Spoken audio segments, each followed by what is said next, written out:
D'ordinaire, quand on observe l'ingénierie du mouvement sportif, bah, l'attention est presque exclusivement captée par une seule chose. Ouais, l'illusion de l'envol. C'est ça, exactement. On regarde un athlète s'arracher de la gravité, on mesure l'élévation verticale au millimètre près, Mhm. et la culture sportive tout entière semble s'accorder sur un point précis, genre la grandeur réside dans la propulsion. C'est visible, c'est spectaculaire, quoi. Ah bah c'est ce qui fait lever les foules, c'est clair. Voilà. Mais dès qu'on observe ce qui se passe à la seconde exacte où ce même athlète retrouve le sol, bah, cette belle clarté mécanique, elle s'évapore totalement. Complètement. C'est là que ça devient compliqué. On entre soudainement dans une zone de turbulence biomécanique absolue. Et c'est là où les carrières se font et le plus souvent se défont. Ouais, malheureusement. Donc, pour établir la clarté scientifique requise pour notre exploration d'aujourd'hui, on va s'appuyer sur une étude d'une rigueur clinique vraiment fascinante. Très impressionnante, oui. Je vais essayer de lire le titre en entier. C'est Unilateral Plyometric Jump Training shows significantly more effective than bilateral training in improving both time to stabilization and peak landing force in single leg land and hold test. Faut reprendre son souffle après ça. Un peu, ouais. Et le sous-titre, c'est A Randomized Multi-Arm Study Conducted Among Young Male Basketball Players. Hmm. C'est un travail super exhaustif mené par les chercheurs Yangxing Zhao, Mingming Sun, Xiaoshuang Wang et Qi Su, et ça a été publié dans la revue Journal of Sports Science and Medicine en septembre 2024. C'est du très récent, ouais. Tout à fait. Donc, bon, décortiquons tout ça. Le but de notre analyse d'aujourd'hui, c'est de comprendre comment des méthodes d'entraînement très spécifiques peuvent repousser les limites de la performance, mais surtout redéfinir comment le corps survit à ses propres exploits. En fait, ce qui est particulièrement captivant dès la lecture de ces travaux, c'est le changement radical de paradigme qu'ils imposent. C'est-à-dire, Bah, la littérature classique en sciences du sport, elle a passé des décennies obsédée par la phase ascendante du mouvement, tu vois. le saut en lui-même. Voilà. Toute la question, c'était comment recruter le maximum d'unités motrices pour générer une force concentrique toujours plus grande. Toujours sauter plus haut, quoi. C'est ça. Mais cette équipe de chercheurs, elle déplace brillamment le projecteur sur un aspect vital et, paradoxalement, largement sous-estimé dans la préparation physique moderne. L'atterrissage, L'ingénierie de l'atterrissage, ouais. Et la stabilisation asymétrique. Ils se contentent pas de mesurer la hauteur du décollage. Ils décortiquent, mais genre avec une précision millimétrique, la capacité du système nerveux à absorber l'énergie cinétique au retour au sol. et pour bien saisir l'urgence de cette recherche, je pense qu'il faut d'abord s'éloigner des conditions de laboratoire stériles et regarder un vrai terrain de basket. Ah, la réalité du terrain, c'est autre chose. Mais carrément, la physique de ce sport, elle est impitoyable. On a cette belle image du joueur qui flotte dans les airs, mais la réalité gravitationnelle, c'est que tout ce qui monte finit par redescendre. Et avec une force multipliée, ouais. Exact. Sur un parquet, on retombe rarement de manière parfaitement symétrique sur deux pieds bien alignés. Non, ça n'arrive jamais, ça.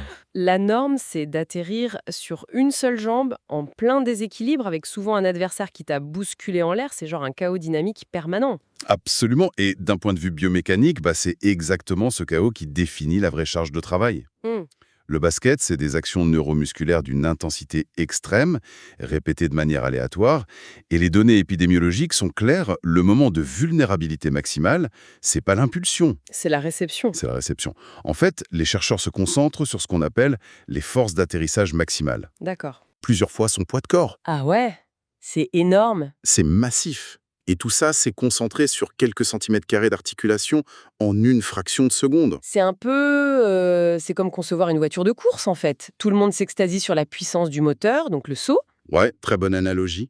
Mais si tes amortisseurs sont défaillants au moment de l'atterrissage, ta voiture, elle se brise au premier virage. C'est exactement ça.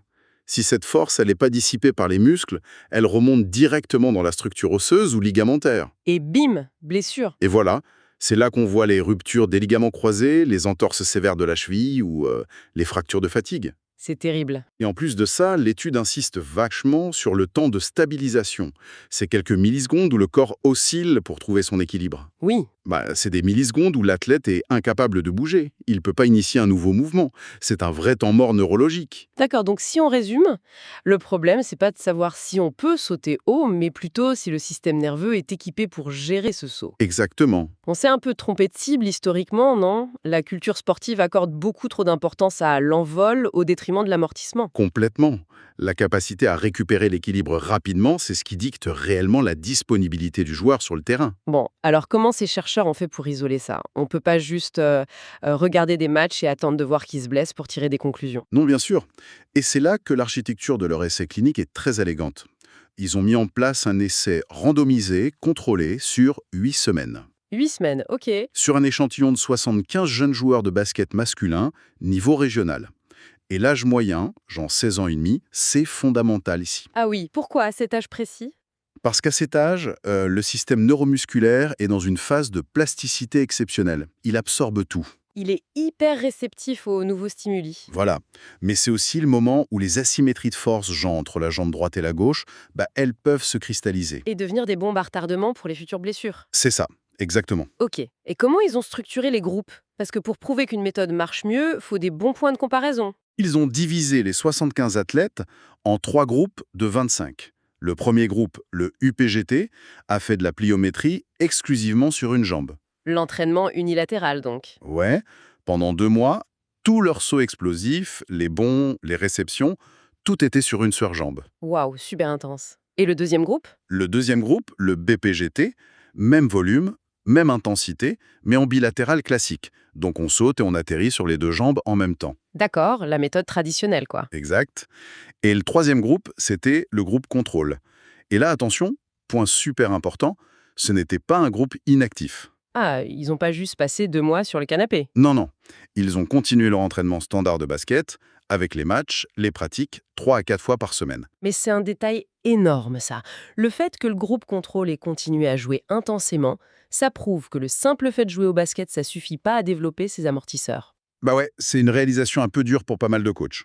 Courir et sauter sur un terrain pendant des heures, ça prépare pas le corps à survivre à ces chocs. Il faut une intervention ciblée. Tout à fait. L'entraînement bilatéral recrute plus de masse musculaire, c'est vrai, et historiquement, on se disait que c'était supérieur. C'est ça qui rend l'hypothèse de l'unilatéral si intrigante sur le papier. Mais attends, comment ils ont mesuré des trucs aussi microscopiques que le temps de stabilisation? À l'œil nu, c'est impossible de voir la différence. Ah non, à l'œil nu, on voit rien du tout. Ils ont utilisé une technologie de pointe, les plateformes de force VALD ForceDex. Ah oui, j'en ai entendu parler. C'est pas juste de grosses balances. Non, pas du tout. C'est des capteurs ultra sensibles qui enregistrent les forces de réaction du sol dans les 3 dimensions, avec une fréquence de 1000 Hz. 1000 fois par seconde. Ouais, 1000 fois par seconde. Ça leur permet de voir exactement comment la force est distribuée depuis le contact initial de l'orteil jusqu'au moment où le genou fléchit pour absorber le choc. C'est incroyable la précision. Ils peuvent vraiment isoler la phase excentrique, quand le muscle freine le corps, et la phase concentrique, quand il rebondit. Et c'est là qu'on arrive au résultat. Et honnêtement, c'est ici que ça devient vraiment intéressant. Parce que quand j'ai lu cette partie, j'ai dû relire 2 fois. Ah, tu n'es pas la seule.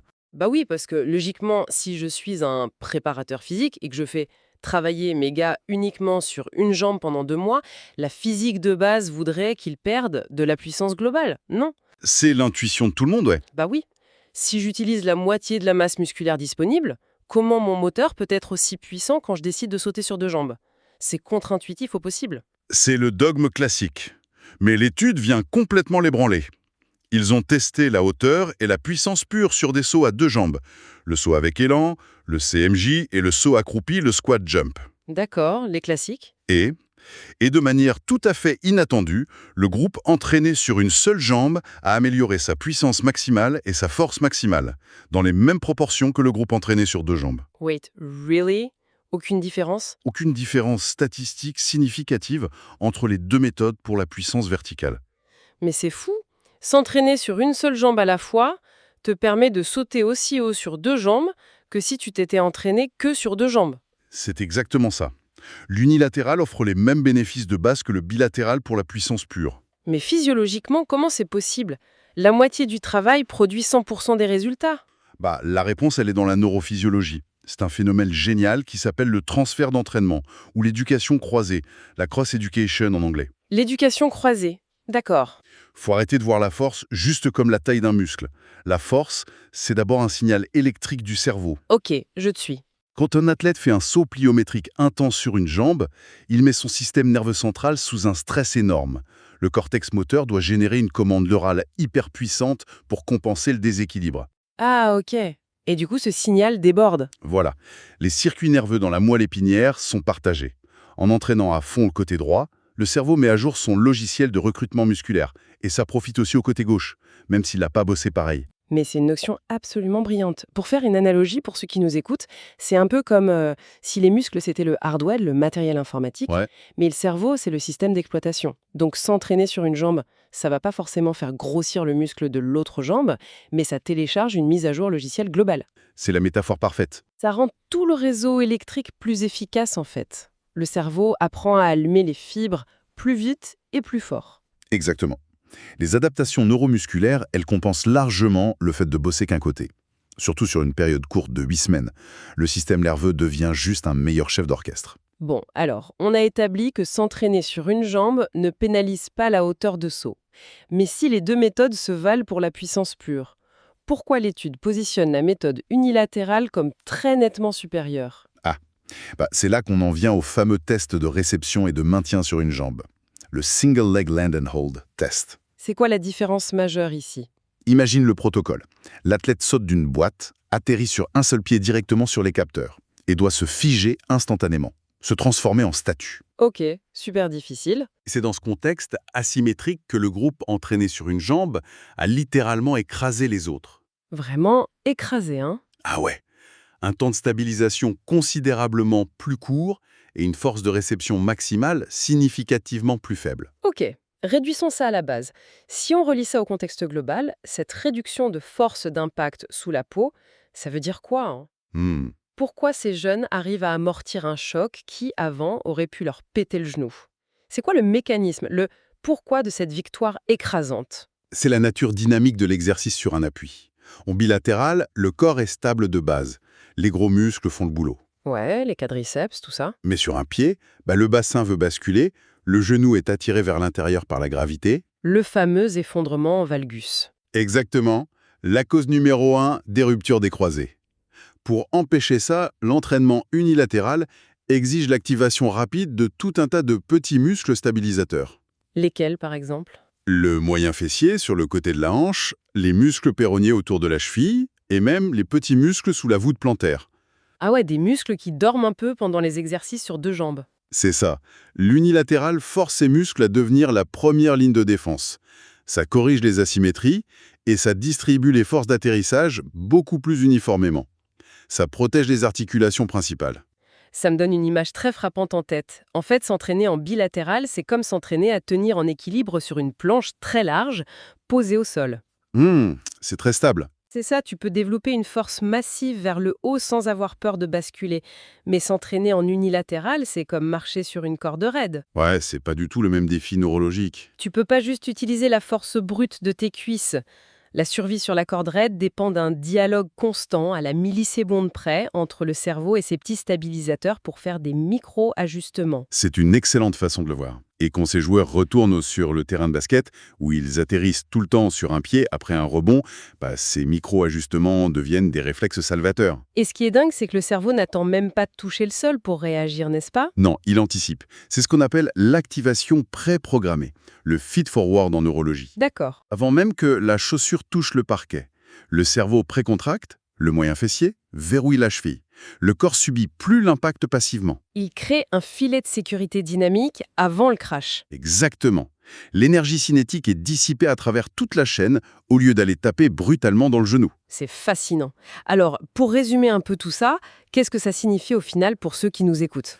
Ça signifie que l'entraînement pliométrique unilatéral, le UPGT, n'est pas juste une variation fun pour casser la routine. Non, c'est clair. C'est biomécaniquement et neurologiquement supérieur pour l'atterrissage. Et on l'a vu, c'est tout aussi efficace pour la performance de saut classique. Tout à fait. Le moteur reste puissant, mais les amortisseurs deviennent des modèles haute technologie. C'est vraiment la conclusion clé. On propulse le corps avec la même férocité, mais on atterrit avec une sécurité infiniment supérieure. Tu sais, si on prend un peu de recul, ça soulève une perspective intellectuelle encore plus large. Ah oui, ouais. À quoi tu penses? L'étude se concentre sur des jeunes athlètes masculins d'élite, d'accord? Mais les lois de la neuroplasticité qu'ils ont mesurées, elles régissent chaque système nerveux humain. Peu importe l'âge ou le niveau sportif. Exactement. Si forcer le corps à gérer un déséquilibre asymétrique optimise à ce point l'absorption des forces, dans quelle mesure on pourrait repenser les protocoles de rééducation? Oh, waouh! Oui, pour quelqu'un qui sort d'une grosse opération, par exemple. Oui, où le corps a désappris l'équilibre. Ou même, de manière plus urgente, pour la prévention des chutes chez les populations vieillissantes. Ah, mais c'est vrai! La plupart des fractures de la hanche chez les personnes âgées, c'est pas forcément un manque de force pure. Non, c'est souvent une incapacité neurologique soudaine à stabiliser le corps sur un seul appui après un faux pas. Un petit déséquilibre et le système ne sait pas rattraper le coup. Voilà. Si on intégrait des mouvements unilatéraux adaptés, on pourrait théoriquement reprogrammer ces réflexes de stabilisation bien au-delà du sport. Comprendre un saut de basket, ça éclaire la mécanique de la marche humaine. C'est une réflexion incroyablement stimulante pour clore cette discussion. Les mécanismes pour dominer les airs sont les mêmes que pour protéger la mobilité de tous. C'est magnifique. C'est la beauté de la science du mouvement. Ouais. Un immense merci pour cette analyse éclairante. L'ingénierie du corps est vraiment plus interconnectée qu'on l'imagine. Avec plaisir. Pour tous les passionnés qui nous écoutent, on vous invite vivement à plonger dans la lecture de l'article original.